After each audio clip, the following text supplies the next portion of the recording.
वो बेचारा उनको खजूर खिला देता है। याद रखो, हमारा हाल यही करना चाहती है कि तुमको सिर्फ हम नदी कटाव देंगे, तुमको गरीबी देंगे, तुमको भूखा रखेंगे, तुम्हारे बच्चों के लिए स्कूल नहीं खोलेंगे, तुम्हारी मां और बहनों को कैंसर में मरने देंगे, तुम्हारे नौजवान सीमांचल छोड़कर भारत के कोने कोने में जाकर दौलतमंदों के लिए काम करेंगे। जब तुम पूछोगे कि बताओ तुमने क्या दिया, तो बोलेंगे तेरे साथ हमने रोजा खोला था।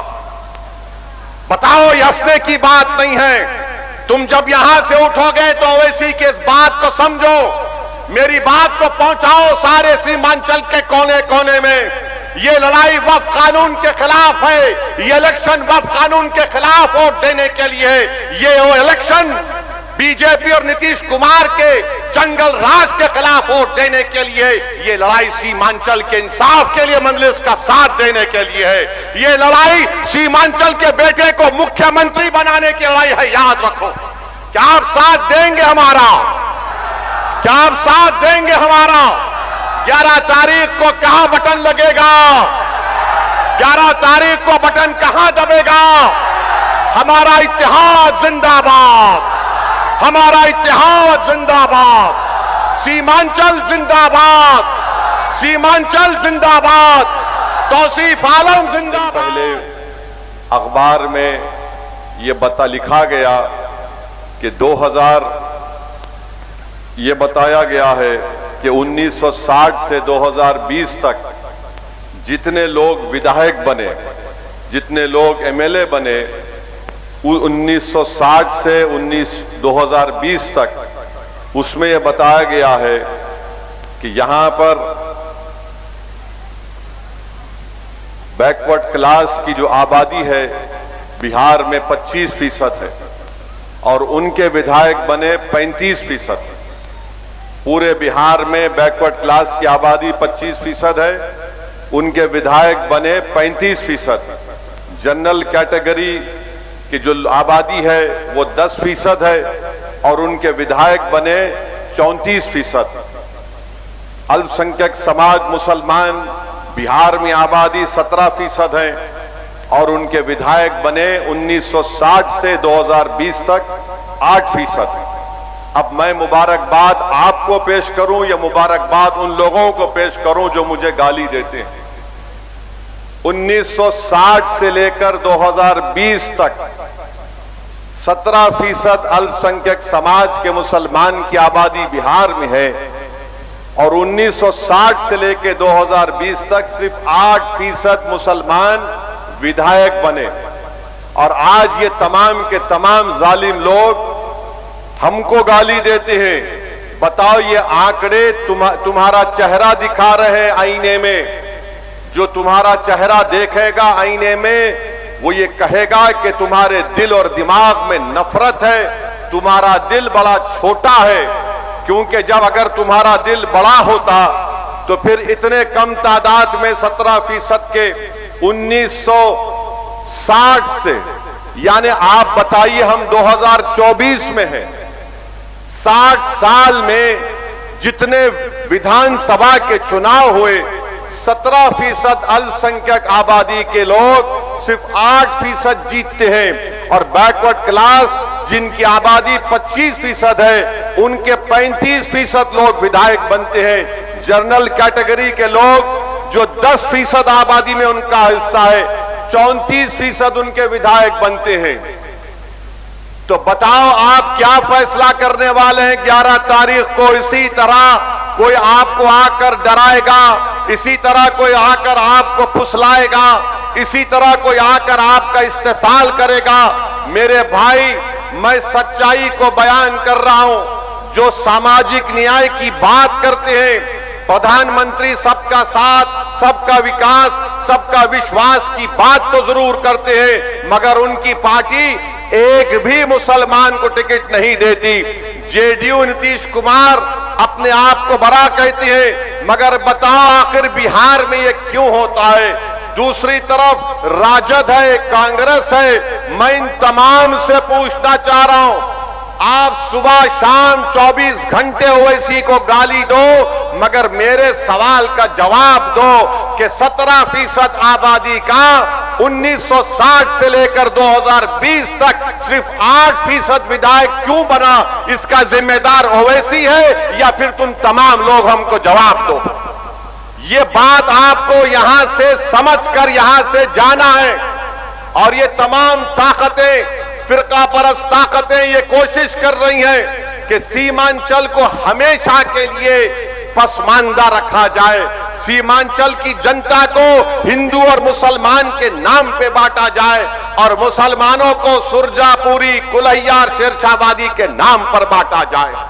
मैं आप तमाम से कह रहा हूं कि सुरजापुरी है तो फखर से कहो सुरजापुरी है, कुलैया है तो फखर से कहो कुलैया है, शेरशाहबादी है तो फखर से करो शेरशाहबादी है। मगर याद रखो, दुश्मन को उसकी साजिश में कामयाब होने मत दो। दुश्मन को शिकस्त देना है, एक रहकर शिकस्त देना है। और रहा सवाल प्रधानमंत्री का, प्रधानमंत्री जितना दूर फेंकते हैं उतना कोई नहीं फेंकता है। इतना लंबा लंबा झूठ बोलते हैं कोई नहीं। प्रधानमंत्री आज से कई बरस पहले सऊदी अरब गए थे। सऊदी अरब गए तो वहां पर प्रधानमंत्री को सऊदियों ने एक पुरानी तोप दिखाई, तोप। तो प्रधानमंत्री तोप को देखे सब, फिर के वीडियो है। अब मैं उस पर कुछ बोलूंगा, वो थोड़ा आपको हंसाने के लिए, बीजेपी वाले नाराज ना हो। तो प्रधानमंत्री उस तोप को देखे और उस सऊदी शेख से पूछे, ये शेख ये तोप कितना दूर फेंकती? तो वो सऊदी शेख बड़ा चालाक था, बोला वल्लाह तुमसे कम फेंकती।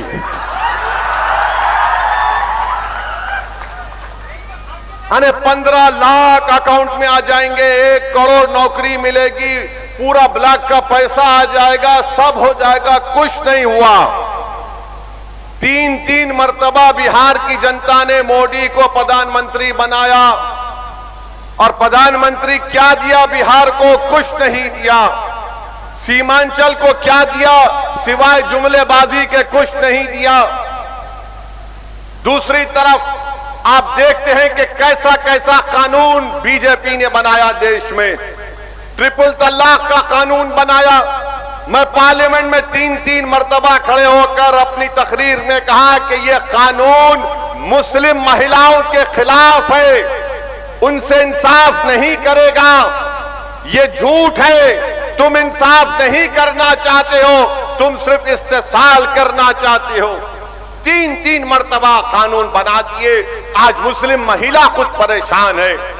CAA का कानून बनाया, मजहब की बुनियाद पर बनाया। मैंने पार्लियामेंट में खड़े होकर मोदी की आंख में आंख डालकर कहा यह काला कानून है। जिस तरह महात्मा गांधी ने गोरे फार्म अफ्रीका में कानून को फाड़ा था, मैं इस कानून को फाड़ता हूं और दुनिया ने देखा वो कानून गलत है।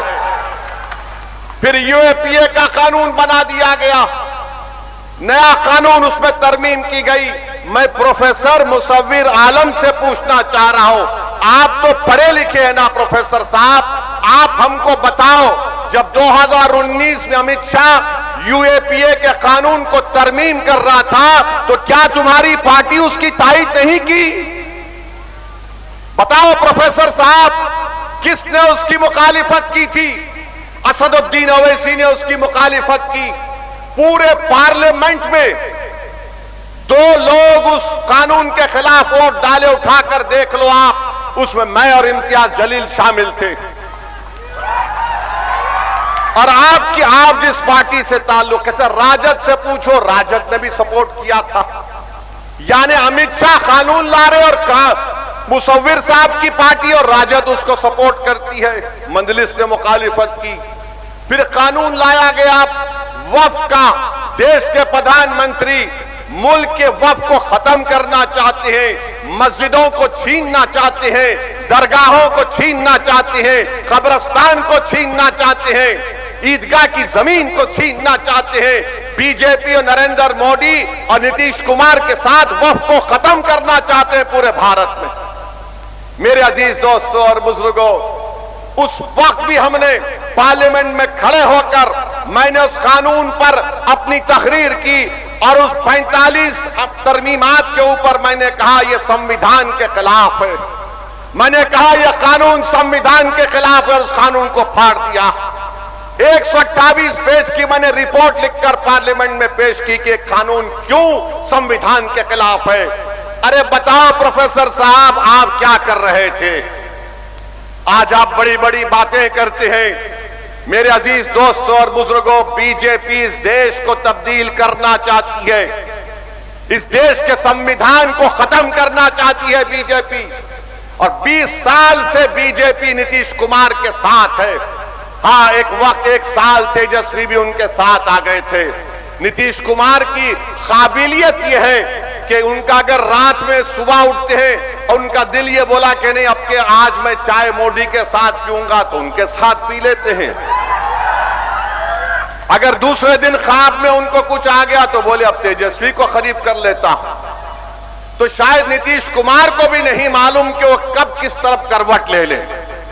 जिस तरह बिहार में ब्रिज बन जाता है, उस तरह नीतीश कुमार कुछ भी कर सकते हैं।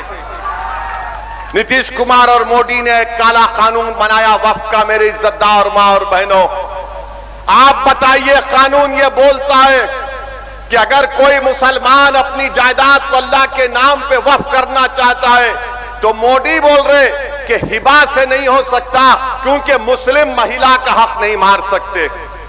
क्या कोई दूसरे धर्म में इस तरह का कानून है कि अगर कोई अपने भगवान के नाम पर या किसी के नाम पर अपनी पूरी जायदाद देना चाहता है तो क्या कोई पूछता है कि तुम अपनी बेटी का हिस्सा रख रहे हो नहीं रख रहे हो?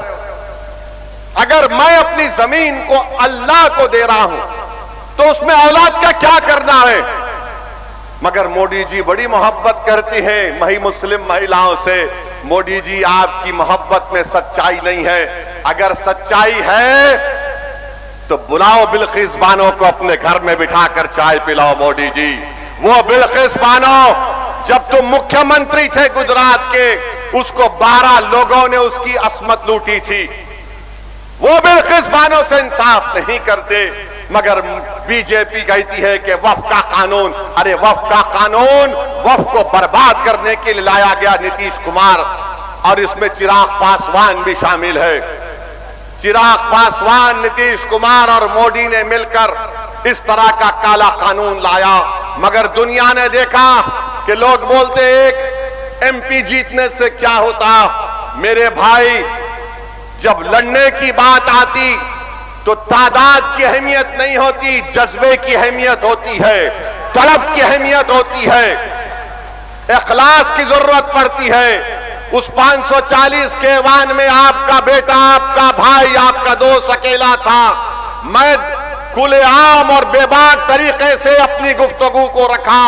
लोग मुझसे पूछे कि तुमने बीजेपी की ताकत के सामने कानून को फाड़ दिया। मैंने कहा मैं ताकत अगर मानता हूं तो सिर्फ जमीन और आसमान के खालिक की मानता हूं, इंसान की ताकत को ताकत नहीं मानता मैं। मेरे अजीज दोस्तों और बुजुर्गों, तीसरी बात हम आपसे कहना चाह रहे हैं कि हम हमारे प्रोफेसर मुसव्विर साहब से पूछना चाह रहे हैं। ये अक्टूबर का महीना है प्रोफेसर साहब, आपको याद होगा 24 अक्टूबर 1999 89 को 98 को क्या हुआ था? 24 अक्टूबर को आज से 34 साल पहले, बल्कि 35 साल पहले भागलपुर में फसाद हुआ था। 1000 लोगों की मौत हुई थी।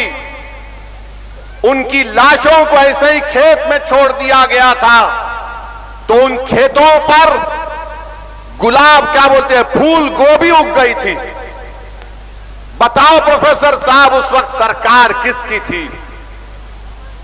24 अक्टूबर आज से 35 साल पहले, बताओ प्रोफेसर साहब, किसकी सरकार थी? बताओ मेरे अजीज दोस्तों और बुजुर्गों, मैं प्रोफेसर साहब से पूछना चाहता हूं, 8 सितंबर 2022 को सीवान में एक 8 साला बच्चे को पुलिस ने गिरफ्तार किया अपने 70 साला दादा के साथ, और उस 8 साल का बच्चा, आप सोचिए यहां जितने लोग बैठे हैं, अगर तुम्हारे पास 8 साल का बेटा है, मैं हमारी बहनों को बोल रहा हूं थोड़ी देर के लिए मान लो कि तुम्हारा बेटा था, तुम्हारा भाई था, 8 साल का बच्चा, 2 दिन पुलिस स्टेशन में उसको रोक के रखा गया। पुलिस स्टेशन के बाहर उसकी मां रो रही थी कि मेरा बेटा है, 13 साल का नहीं है, देखो 8 साल का है। 2 दिन बच्चा पुलिस स्टेशन में रहा, मां बाहर पुलिस स्टेशन के रो रो कर आंखों से आंसू बहा रही थी। उसके बाद 5 दिन तक उसको जेल में रखा गया, बच्चों की जेल में रखा नहीं गया था। 7 दिन के बाद उसकी बेल हुई। बताओ, उप मुख्यमंत्री तेजस्वी नहीं था प्रोफेसर यादव?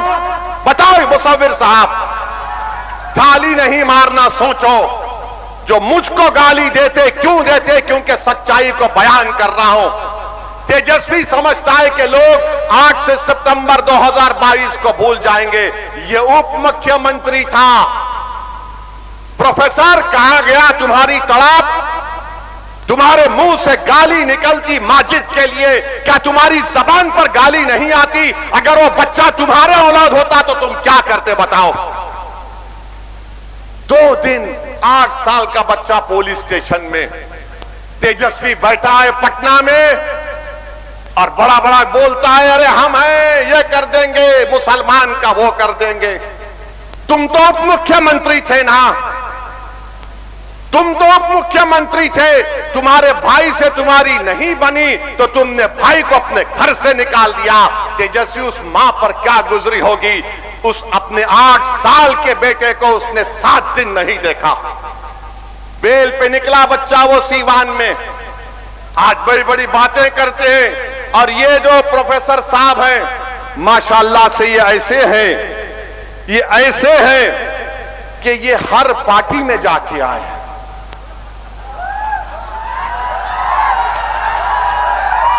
हम सुनते थे कहावत में कि घाट घाट का पानी पिया है,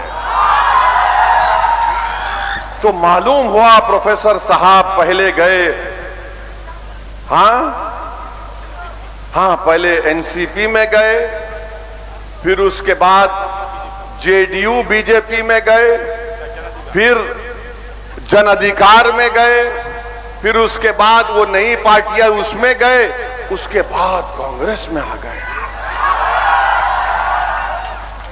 इतना तुमने कितनों का नमक खाया भाई?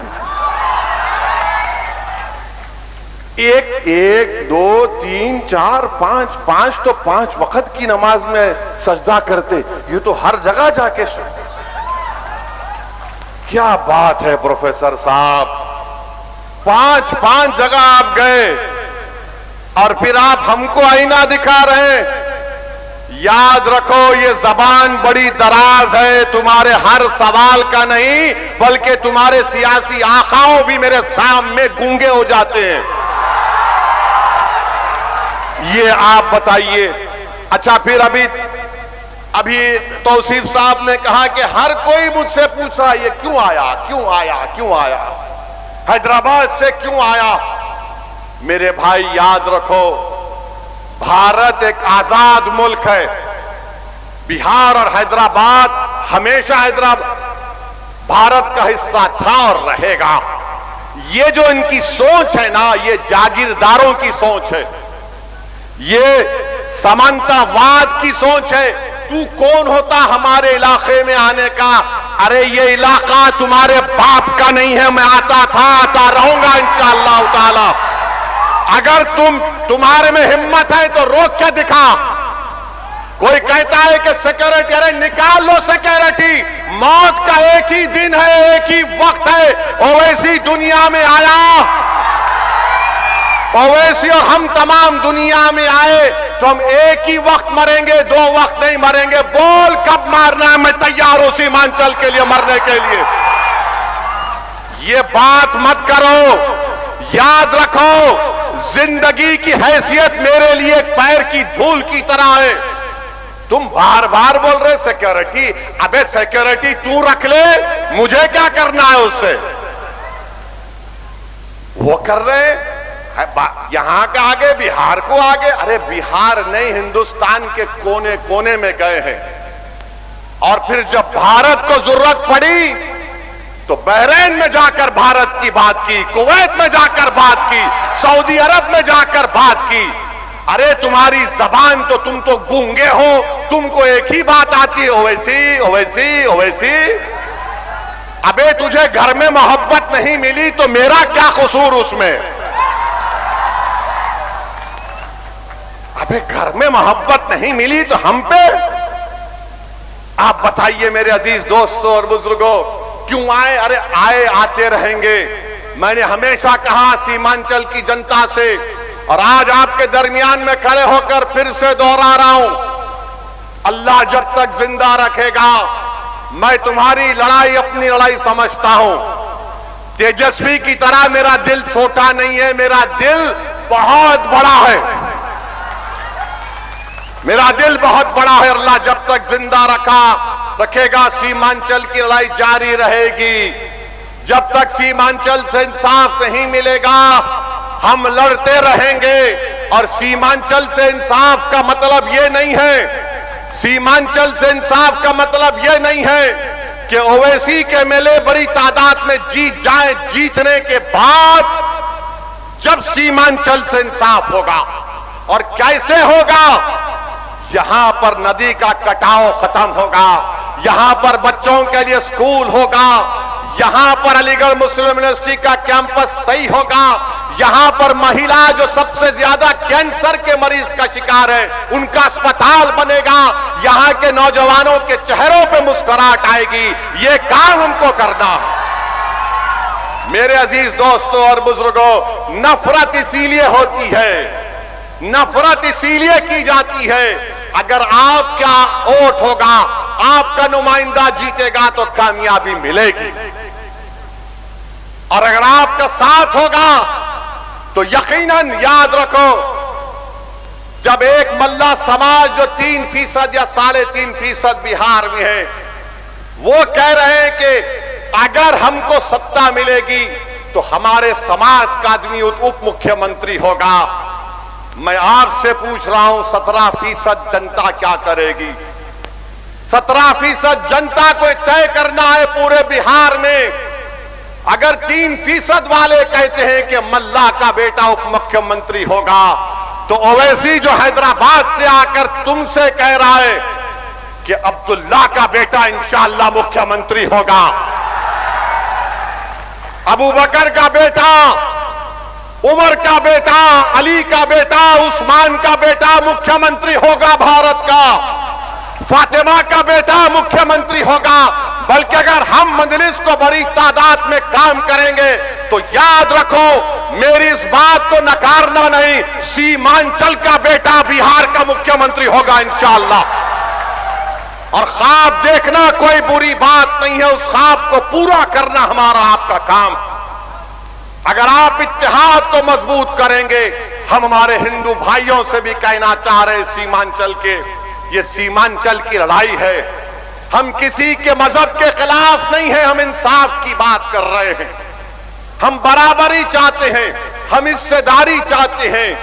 और हमारे एक मजलिस के एक नुमाइंदे ने टीवी चैनल पर बैठकर अच्छा कहा, क्या नाम था? शादाब, बच्चे का नाम शादाब, शादाब चौहान ने कहा कि आप राजद के किसी नेता ने टीवी चैनल पर उससे कह दिया कि आप इतना सीट खड़ा कर दिए। तो शादाब ने कहा, देखो भाई, महाभारत नहीं होती थी अगर आप पांडवों को 5 गांव दे देते। हमने 6 सीट मांगा था, आपने नहीं दिया, पूरे कौरवा बर्बाद हो गए, इसीलिए तुम आपको बता रहे हैं। हम तो 6 सीट पूछे थे, मगर तुम अहंकार में थे। तेजस्वी बड़ी बात करते हैं, बोलते हैं मेरी उम्र कच्ची है मगर मेरी जबान पक्की है।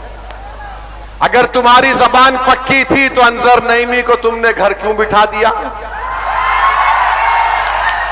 समझा आपने? समझा आपने? वो बेचारा गया ये समझ करके ये हमारा साथ देगा। हम पहले से कह रहे थे जालिम किसी का साथ नहीं देता, वो सिर्फ इस्तेमाल करके छोड़ देता है।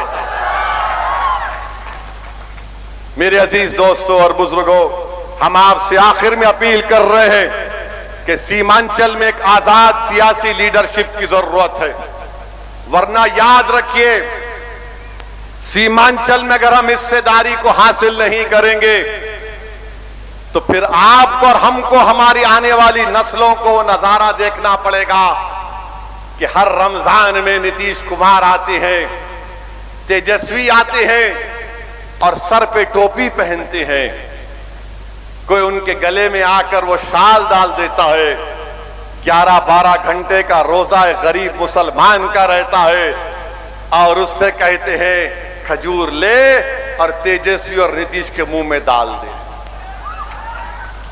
और हमारा बेचारा मासूम बड़ा खुश, वो बेचारा उनको खजूर खिला देता है। याद रखो हमारा हाल यही करना चाहती है कि तुमको सिर्फ हम नदी कटाव देंगे, तुमको गरीबी देंगे, तुमको भूखा रखेंगे, तुम्हारे बच्चों के लिए स्कूल नहीं खोलेंगे, तुम्हारी मां और बहनों को कैंसर में मरने देंगे, तुम्हारे नौजवान सीमांचल छोड़कर भारत के कोने कोने में जाकर दौलतमंदों के लिए काम करेंगे। जब तुम पूछोगे कि बताओ तुमने क्या दिया, तो बोलेंगे तेरे साथ हमने रोजा खोला था। बताओ, ये हंसने की बात नहीं है। तुम जब यहां से उठोगे तो ओवैसी की इस बात को समझो, मेरी बात को पहुंचाओ सारे सीमांचल के कोने कोने में। ये लड़ाई वक्फ कानून के खिलाफ है, ये इलेक्शन वक्फ कानून के खिलाफ वोट देने के लिए, ये वो इलेक्शन बीजेपी और नीतीश कुमार के जंगल राज के खिलाफ वोट देने के लिए, ये लड़ाई सीमांचल के इंसाफ के लिए मजलिस का साथ देने के लिए है, ये लड़ाई सीमांचल के बेटे को मुख्यमंत्री बनाने की लड़ाई है। याद रखो, क्या आप साथ देंगे हमारा? क्या आप साथ देंगे हमारा? 11 तारीख को कहां बटन लगेगा? 11 तारीख को बटन कहां दबेगा? हमारा इत्तेहाद जिंदाबाद।